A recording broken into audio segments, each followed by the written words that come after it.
Hello, welcome back to my YouTube channel. Today I'm going to show you how easy it is to turn this leftover lamb roast, which we ate a couple of days ago, into the most fabulous stew in absolutely no time at all. So here's your leftover roast. We hacked everything off it that we wanted to eat when we ate it, roasted straight out the oven a couple of days ago, but there's tons of meat left on here, and then you've got the bone in the middle, which is also full of flavour and vitamins and minerals. So I'm going to pop that into this pot, which has already got some water in there.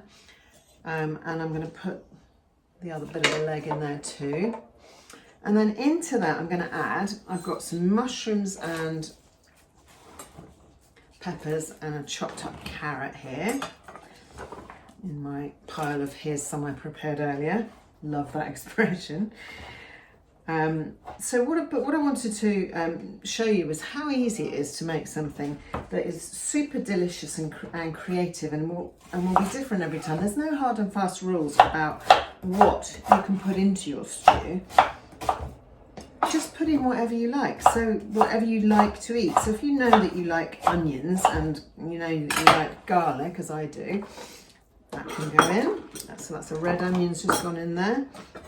And here's a white one, and I've also chopped up some ginger there, which I keep in the freezer, and then just straight up root ginger. You don't need to see how to do that. You can be quite big with your chunks because it's going to cook for quite a long time.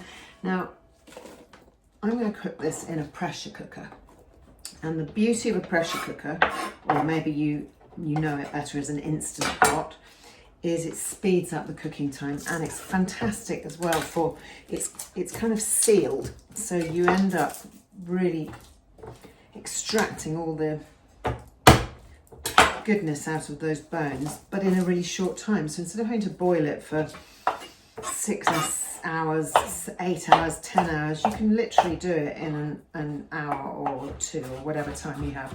I usually do a stew like this for a couple of hours, which will really render all the meat and fat down, but it will also extract the marrow and the collagen out of the bones.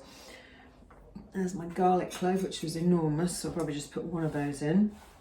And I'm going to turn the pot on here, turn it up to high.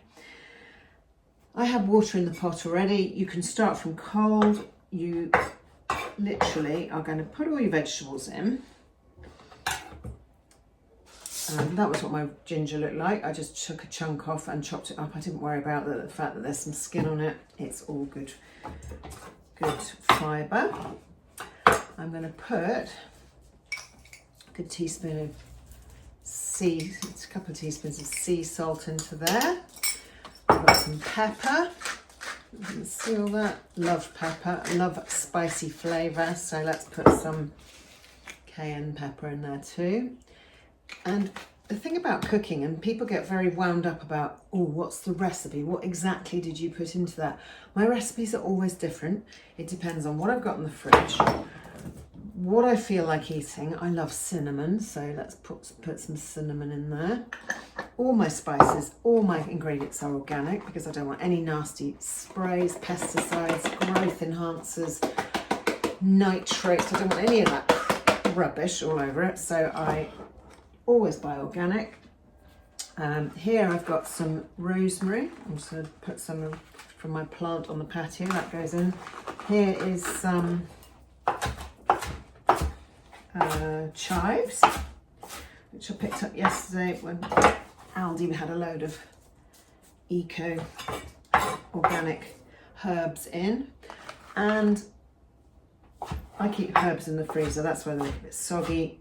They've just defrosted. There's some coriander, cilantro. Right, so you can just see the amount of flavour I've put into that. So don't be shy of adding lots and lots of things that you like the taste of, lots of flavours, because that's how you cook creatively. So that's the last of the bits of meats that came off the lamb. And one other thing I'm going to add, I'm going to add some more water to that so that it comes right up and covers over the bones. I always use filtered water. One last thing, you don't have to add this is my own preference. I make, every so often, I buy beef liver. I don't like liver, I never have done, I don't like the flavour of it, but I know that it's really good for you to eat it at least once, twice a week for the vitamin value.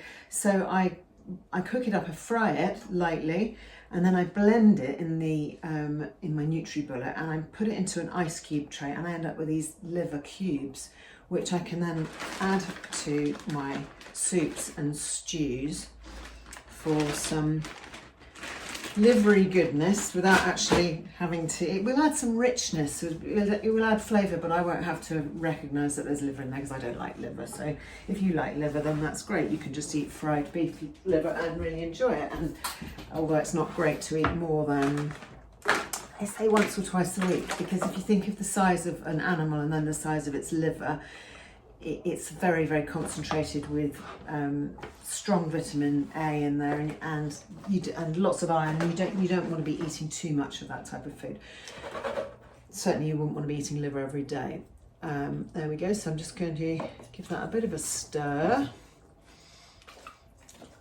The vegetables have just bobbed up to the top. So that is it. That is how easy. I mean, how long did that take me? How long have we been recording? 6 minutes. So that's going to have the lid on now. It's not quite under the water because it's a very big bone, but it will cook in the steam, so I'm not too worried about that. And all of the fat and gristle on the bones will all render right off. I'm going to pop the lid on to my pressure cooker, and this is where the magic happens. You tighten the lid up,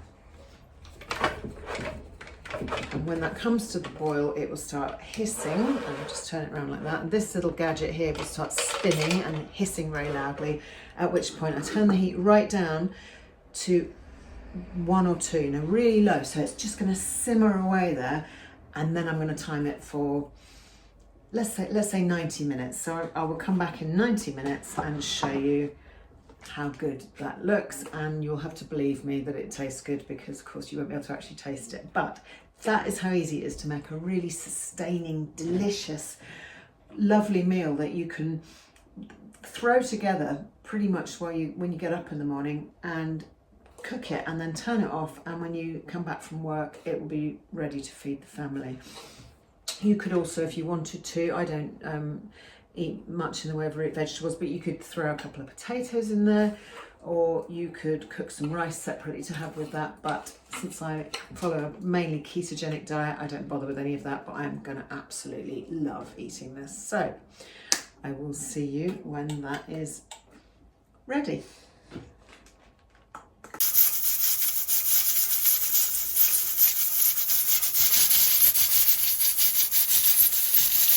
A little tip, if your pressure cooker is a stovetop pressure cooker, if you put it in a sink of cold water, it will cool it down very quickly, and then you can release the pressure valve without having to wait ages for it to release, and then unscrew it, and then the lid will come off, and there is my beautiful stew.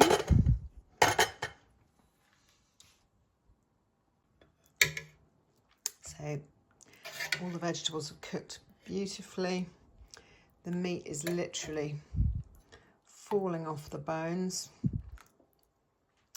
And there you have your nutritious, delicious lamb stew. Like I said, you're just going to have to take my word for it that it tastes good, and it really does. And you've got now a delicious stew with a load of meat and vegetables in there. And like I said, you can just add what you like to it. So if you wanted it to have sweet potatoes or squash in it, or you wanted it to be more of a keto meal like this one, so very low in sugars, do whatever works for you. You can take out all the lumps and chunky meaty bits and eat those, and then the rest you can just use as broth, or once you've had all the meat off the bones, you can put it back on the stove and cook it for a bit longer and extract more of the goodness out of the bones. But what you've got there is a lovely steaming plate of stew, which is going to be a really good lunch. Thanks for watching.